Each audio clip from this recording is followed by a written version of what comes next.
Assalamualaikum warahmatullahi wabarakatuh. Nama saya Bilal Muhammad Ramadan dari kelompok 7, ingin menyampaikan materi saya tentang perkembangan tasawuf.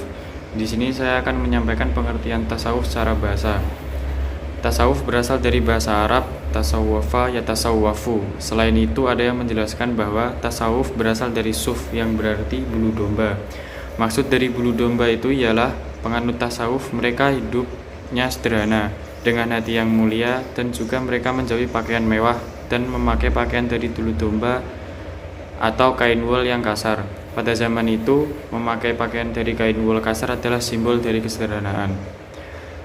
Selanjutnya, masuk materi perkembangan tasawuf.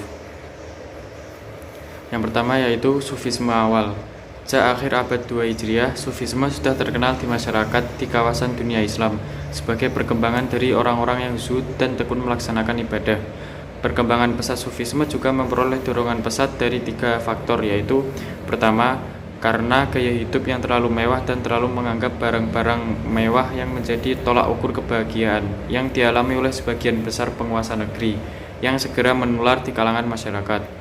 Kedua, munculnya sikap tak acuh terhadap radikalisme kaum Khawarij dan pertentangan politik yang ditimbulkan.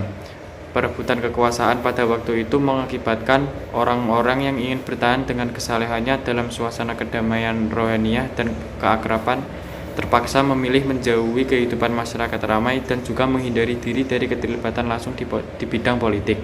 Ketiga adalah faktor kodifikasi hukum Islam dan perumusan ilmu kalam yang rasional, sehingga kurang bermotivasi etis yang mengakibatkan hilangnya nilai spiritual menjadikan layak bentuk tanpa jiwa. Formalitas faham agama semakin sempit yang mengakibatkan putusnya komunikasi dan suasana akrab antara hamba dengan Robnya. Sufisme ortodoks. Sebenarnya jika diteliti lebih dalam dan menyeluruh, masalah yang terjadi seperti yang disebutkan sebelumnya bukan hanya karena masalah sufisme atau perbedaan sufisme, atau karena perbedaan pemahaman agama, tetapi juga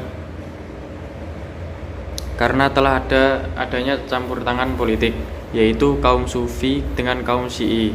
Sejak abad ketiga Hijriah sudah populer sebutan sufisme ortodoks yang dirintis Haris al-Muhasibi, seperti telah yang disebutkan dahulu sebagai tandingan bagi sufisme populer yang didukung sepenuhnya oleh Syiah.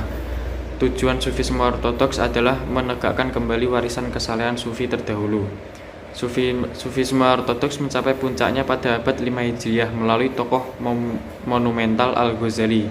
Gerakan ini bertujuan untuk menahan invasi berkembangnya teologi sufisme yang menurut pandangan ortodoks bias merusak sendi ketauhidan.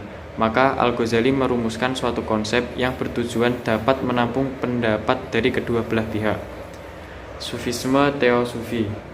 Keterangan terdahulu menunjukkan bahwa sufisme sebagai ilmu bergagasannya bersifat ilmiah maupun bersifat realitas telah mencapai tingkat kematangan yang ditandai terpilihnya sufisme 2 aliran besar, yaitu sufisme Sunni dan sufisme Syi'i, yang disebut juga filsafi atau teosufi.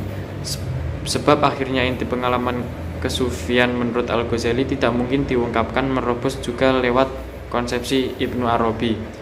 Ma'rifat yang dikembangkan kokoh dari Mursyia ini tidak sejalan dengan konsep ma'rifat sebelumnya. Ia bukan hanya mengungkapkan hubungan antara manusia dengan Tuhan, tetapi ia menyodorkan suatu bentuk olahan ajaran yang mirip dengan filsafat. Paham baru ini menimbulkan ketegangan dan pertentangan yang lebih serius dan mencakup hampir semua pemikiran Islam. Dikarenakan paham ini dikategorikan paham serba Tuhan yang tidak sesuai dengan akidah Islam.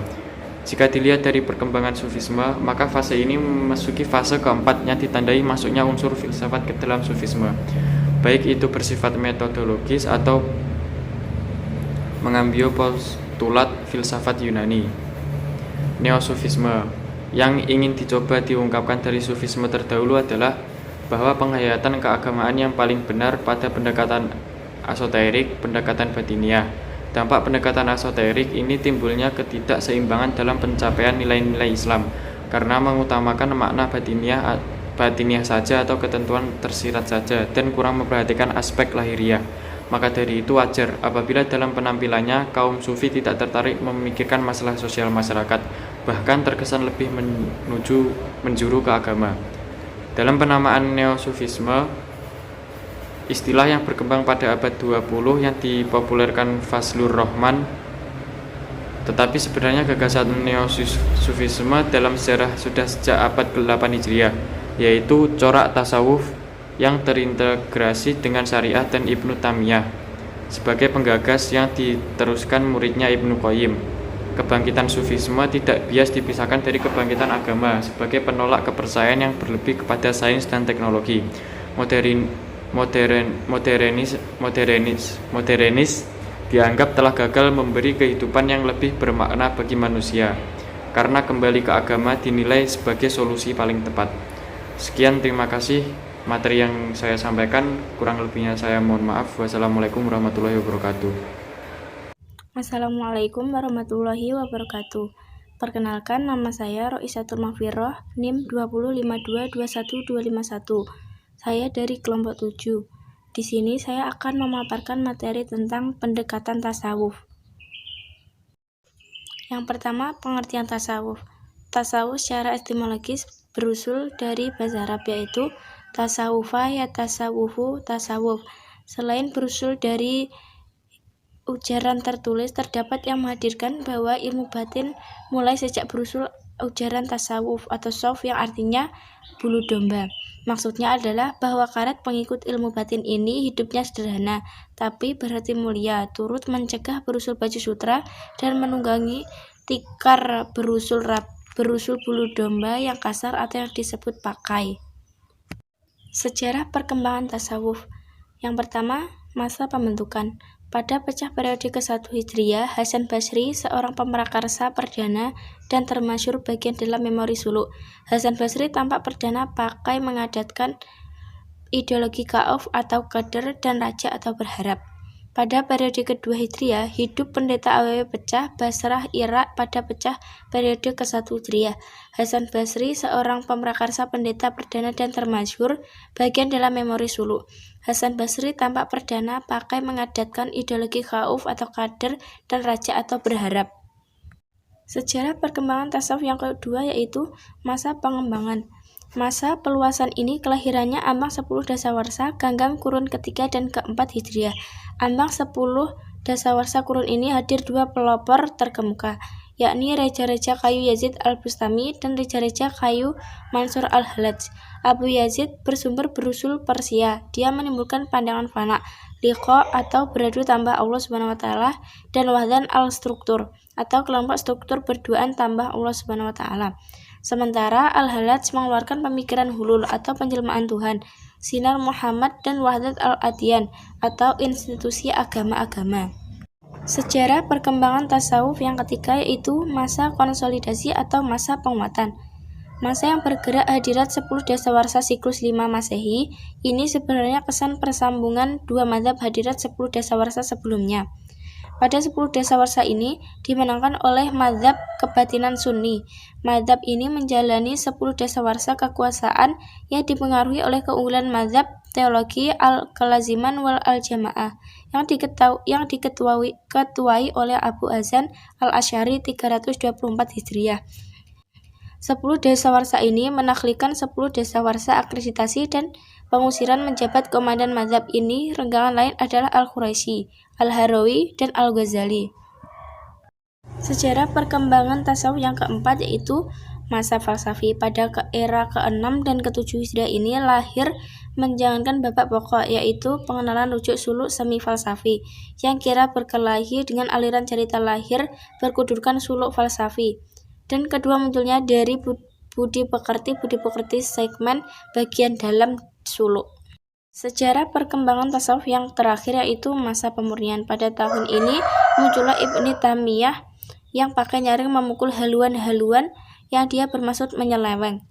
Dia butuh menimbangi rujuk untuk menjelang asal haluan Islam, Al-Quran dan Al-Hadis.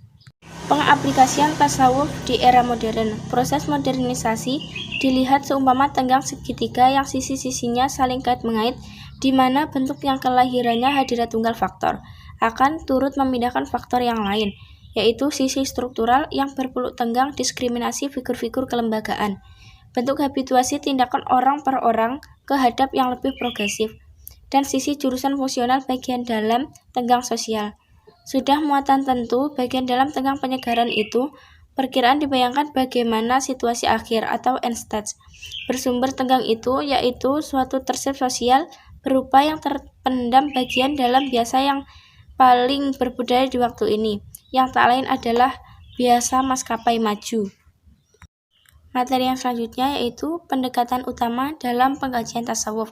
Menurut Charles J. Adams, di antara berlebihan kawasan telian, ilmu tasawuf menemukan kawasan yang merapih minat.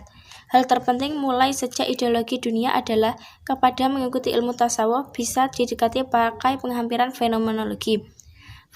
Pendekatan fenomenologi adalah pendekatan yang lebih melihat dengan cermat lika-liku kehidupan subjektif jiwa. Karena itu, ulah kiprah sangat dipengaruhi oleh ideologi jiwa terhadap dirinya dan dunia.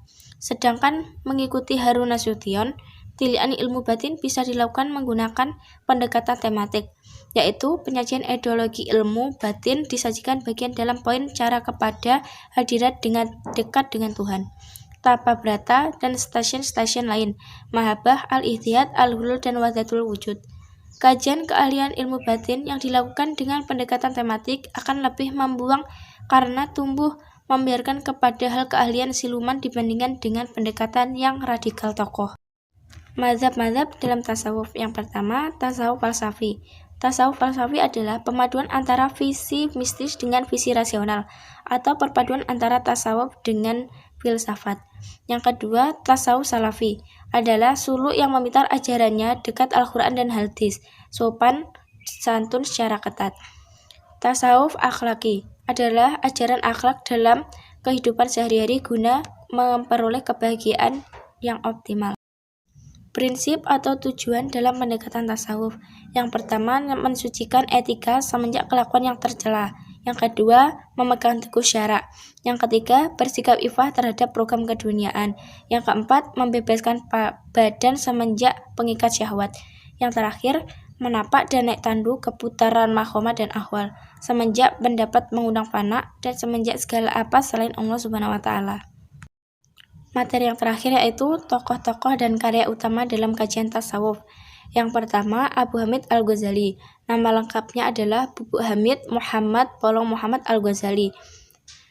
Karya utamanya adalah Ihya Ulum Al-Din, Tahafudz Al-Falasifah, dan Al-Munais min Al-Dalal. Yang kedua, Abu Thalib Al-Maki adalah seorang pencerita sastra sufi terbesar. Karya utamanya Khutul Qulub fi Mu'alamatil Mahbub. Yang ketiga, Al-Khusyairi.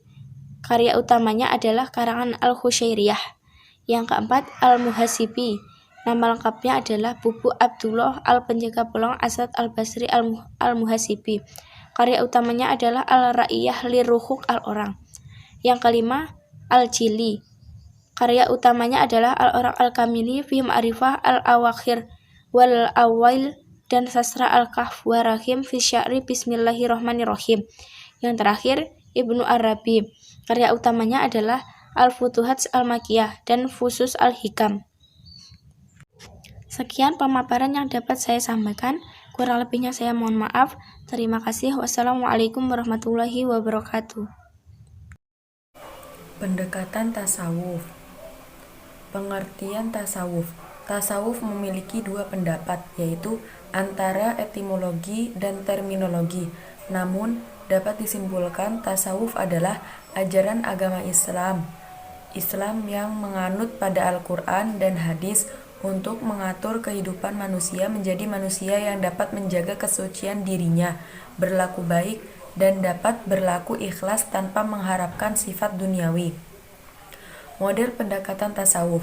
Terdapat 5 penelitian dalam mengkaji ilmu tasawuf, yaitu yang pertama Sayyid Hussein Nas, yaitu metode tematik. Yang kedua Mustafa Zahri, yaitu metode eksploratif. Yang ketiga Kausar Az-Zahari Nur, metode tokoh. Yang keempat Harum Nasution, metode tematik. Nomor 5 A.J. Arbery, metode kesejahteraan. Tingkatan tasawuf. Yang pertama syariat. Syariat merupakan aturan yang mengatur kehidupan manusia baik dalam beribadah kepada Allah atau berhubungan dengan sesama manusia.